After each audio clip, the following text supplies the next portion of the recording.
Buenas tardes, profesor, compañeros. Mi nombre es Beto García, soy de la especialidad de producción industrial. Estudio en el grupo de cuarto M en el CETI 77. Y esta es mi presentación de los temas vistos y abarcados en el tercer parcial en la materia de ecología. Como primer tema viene el concepto de ecología. Por cierto, me estoy guiando en mi libreta donde tengo todos los apuntes y las actividades que realizamos, al igual que estuve entregando durante el periodo de clases virtuales. Ok, ahora sí continuamos. El primer concepto es ¿qué es un ecosistema? Es un sistema biológico constituido por una comunidad de seres vivos que es el medio en el que se desarrollan y viven. Siguiente tema es Arthur C. Tansley y sus aportes. Fue un botánico y pionero en la ecología. Nació en Londres en 1871 y murió en Grantchester en 1955. Fue influenciado por el ecólogo danés Eugene Warming. Impulsó, defendió el término ecosistema en 1935 y ecótopo en 1939. Fue uno de los fundadores del British Ecological Society. Termin eh, Él luchó porque el término ecosistema fuera incluido y aceptado en 1935. Para continuar, sigue ¿qué es densidad en ecología? La densidad es el número de individuos por unidad de hábitat. Se trata de una característica importante en el estudio de las poblaciones. Los parámetros demográficos son características que provocan cambios en el número de individuos en las poblaciones. La tasa de crecimiento poblacional es el cambio en la población en un cierto plazo y puede ser cuantificado, como el cambio en el número de individuos en una población por unidad de tiempo para su medición. O sea, esto puede ser que en un tiempo se tome nota de 500 personas, pero el plazo se van a desarrollar, se va a haber un incremento en la población y van a incrementar a 700 personas. Eso se refiere con el crecimiento.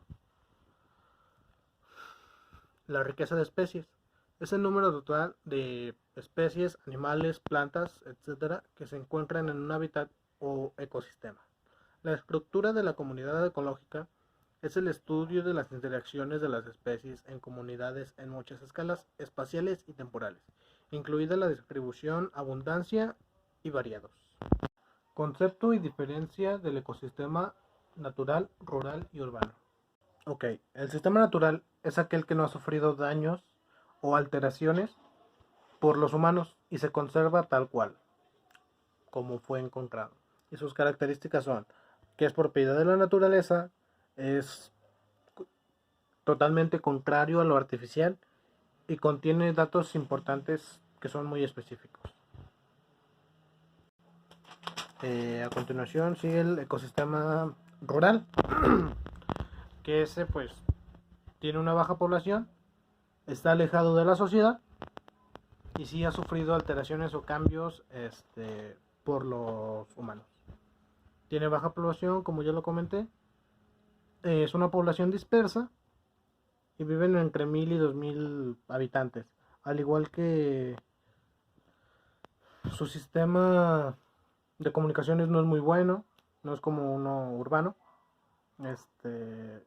y aún ellos se alimentan o tienen sus propios cultivos. No quiero decir que esto sea malo, pero ellos mismos cultivan lo que comen o se alimentan de sus propios cultivos. El ecosistema urbano es aquel que sufrió de plano ya cualquier alteración urbana, alteración humana, perdón, grandes construcciones y grandes alteraciones a la naturaleza. Sus características son que hay diferentes y variadas clases sociales, ya sea la clase alta, la clase media alta, la clase media baja y la clase baja. Posee más de 5000 gentes. Ojo, aquí tiene que tener más de 5000 gentes para que sea para que pueda ser considerado una plaza urbana. Y tiene un centro político, ya que se rige con la política. El concepto de transferencia de energía es aquel que Por ejemplo, empieza con el sol y lleva los nutrientes hacia las plantas. Las plantas alimentan a los herbívoros y los herbívoros, perdón, alimentan a los carnívoros. Y así es un ciclo que siempre está creciendo, se está desarrollando continuamente. El sol pasa los nutrientes hacia las plantas y estas crecen, alimentan a los herbívoros y así es el ciclo de la vida. La pirámide de energía, según yo, es de esta siguiente manera. Es el consumidor carnívoro, debajo de él está el consumidor herbívoro, posteriormente se encuentran las plantas y hierbas, y hasta el último se encuentra la energía solar, el agua y el polen. La huella ecológica fue creada por William Rees y Matthijs Klergaarden y fue creada para hacer el conteo del impacto que tienen las personas en el ambiente, los daños que le estamos haciendo al ambiente. El concepto de impacto ambiental es aquel que, disculpe, es el daño que le estamos haciendo al planeta cada persona. Por ejemplo, si yo arranco una hoja, ese es el daño que yo le estoy haciendo una hoja de un árbol, claramente, no de papel. Yo le estoy haciendo ese daño al planeta. Va a haber menos aire y me voy a morir. Tres consecuencias serán alteraciones en la capa de ozono, más calor y derretimiento de los polos. ¿Qué es el efecto invernadero?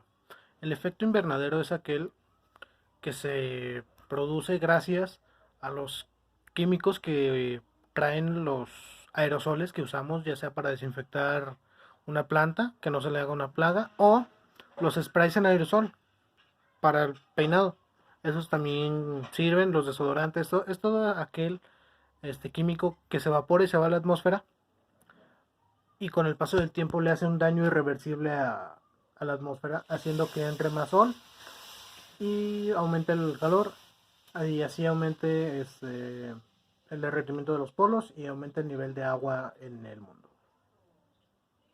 El cambio climático es un daño irreversible, es aquel, por ejemplo, yo lo estuve mencionando, es cuando antes hacía menos calor, perdón, y ahorita ya hace más debido a los hoyos que hay en la atmósfera y esto permite que entre más luz solar. Las tres consecuencias que serían son incendios en los bosques, aumento del nivel